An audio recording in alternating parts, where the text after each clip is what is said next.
Okay, students, so our next chapter will be statistics. So from class 7 only you have been studying statistics, right? So this is also quite similar and related with that only, okay? So first thing in statistics, first thing what comes is data, right? So what is data you actually know, still I have written down here, okay?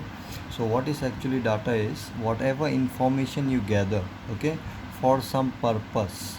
That information which you gather, that is called data. That collection of information is called data. For example, here you can see in your school, if I ask you collect the number of students in each class, so what you will do, you will go to each class, okay, class 1, class 2, class 3, class 4, like that. If we will go to each class and we'll find out what is the number of students. So here suppose 32, in class 2 suppose 20, class 3 suppose 40, like this you will collect, right, the information like this.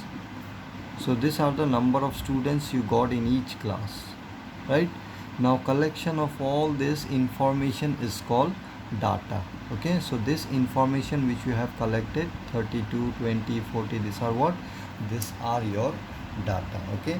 Now see, the definition is already given here. The information of facts or figures, usually numerical. So usually you will see that data, whatever you used to collect, it will be always numerical, okay, that are collected through observation and are collected for some purpose. Now see why it is said purpose, means those are only called data which you collect for some purpose, for some work, okay? Like for example, if I say information about cow legs. So for example, cow have 4 legs.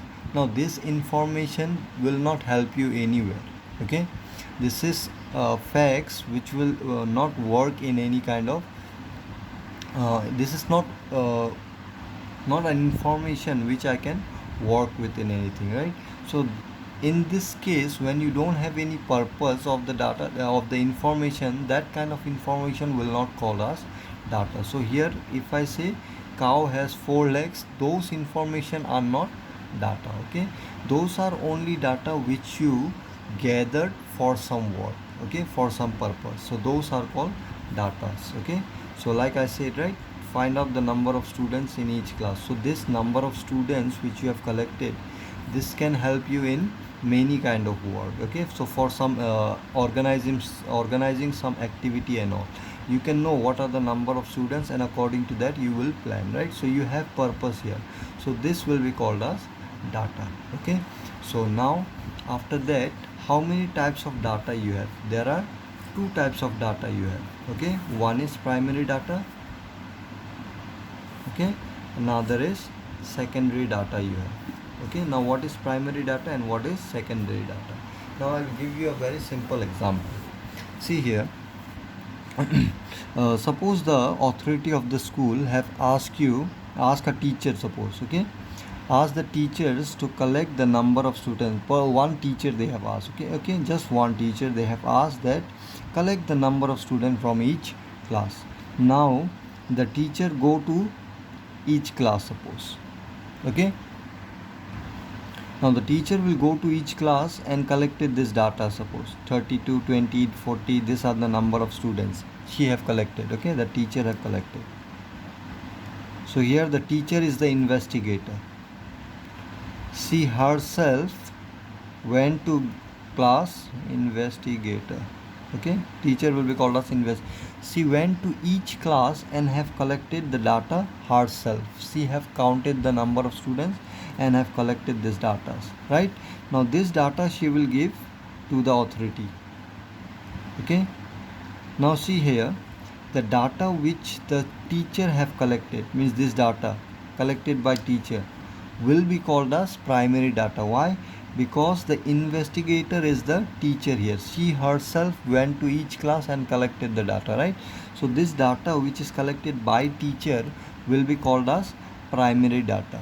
Now when she give it to authority, now for authority this data will be secondary data. Why? Because the authority have not worked here, okay, they are not involved in any kind of work. They didn't went to each class and have find the number of student in each class. It was the teacher. She have done all the work. She was the investigator. She herself went to each class and collected the data. So for her, the data will be primary data, right? So for authority, it will be secondary data, because they have got the information, they have got the data, but this data which they have got, they have not collected on their own. Okay, they have not investigated here, they have just simply taken the data from the teacher, okay, which was already there. She have already collected that data, they have the authority have taken. Okay, so for authority, the data will be called as secondary data. For teacher, this will be primary data. Okay, so the definition is given clearly here. What is primary data? When the data is collected by the investigator himself or herself with some definite purpose, okay, then the data obtained is called primary data. So you can understand, I guess, right? From here only, the data is collected by the investigator himself or herself with some definite purpose. Okay, the investigator, when they collect the data themselves, then the data that they have collected is the primary data. But if someone else come and take the data from that investigator, then for them the data will be secondary data. So it is written here, when the data is collected from a source which already had the information stored. Okay, so when a person collect the data where the data has already been collected by someone else, okay, he will not do the work. Clear? So but he get the information, the data, it will be very easy for them to collect the data which has been collected by someone else. Okay, so for him, the data collected will be called as secondary data, which already had the information stored. Then the data obtained is called secondary data. Okay, so for example, this one I said, right, collection of number of students in each class of school. So suppose you are the person whom I ask you, go and collect the number of students from each class. So you will go to each, you are the one who will go to each class and will collect the number of students from each class, right? Then you will give it to me. Now you will write down, right, in the paper. Now that data for you, it will be primary data. Okay, now when you give it to me, for me, how I got the information, it is the secondary data. Okay, for me it will be, because I am not the one who have went to each class and collected the data. Okay, it was you. So for you it will be the primary data, for me it will be the secondary data. Okay, so I hope you have understood the definition properly. Okay, so go through this one little bit. Now your exercise 14.1 is totally based on this. Okay, what is data? Try to understand. Data, I said, it is any kind of information which you collect for some purpose, that is called data.